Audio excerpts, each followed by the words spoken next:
अर्हाची जिल्लाको छत्रदेव गाउँपालिकाको शान छत्र महाराज मन्दिरको ऐतिहासिक गाथालाई हेर्दा 5000 वर्ष पुरानो इतिहासलाई उजागर गर्ने शक्ति यहाँसँग छ।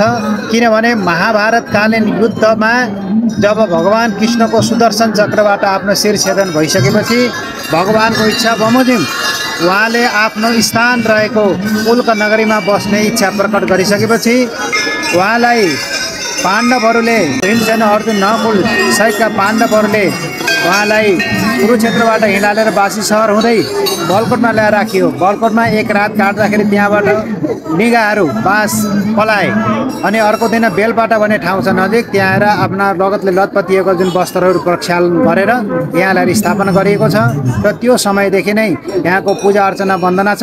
यहाँ आएर आउने भक्तजनहरूले यहाँ आएर आफ्नो भाकल राखिसकेपछि सबैका इच्छा चाहनाहरू परिपूर्ण भएका छन्। यो किम्वदन्ती र विश्वास मात्र नभएर तथ्य कुराहरू पनि छन्। हामीले भक्तजनहरूसँग सोध्न सकिन्छ, अहिले आएर मेरो यस्तो छैन भनेर समस्या राख्नुहुन्छ अनि भगवानको जुन द्वारमा हामीले माथा टेक्न लगाएर उहाँलाई चाहिँ आशीर्वाद दिइसकेपछि अर्को वर्ष उहाँको मनोकामना परिपूर्ण भएको, रोग व्याधिका नाश भएको, शत्रुहरूको पराजय भएको, उच्च पद प्रतिष्ठा प्राप्त गर्ने कुराहरू, सन्तान पुत्र प्राप्तिका कुराहरू पनि छत्र महाराजबाट नै आशीर्वादको रूपमा प्रदान हुने कुरा पनि मैले जानकारी गराउन चाहन्छु।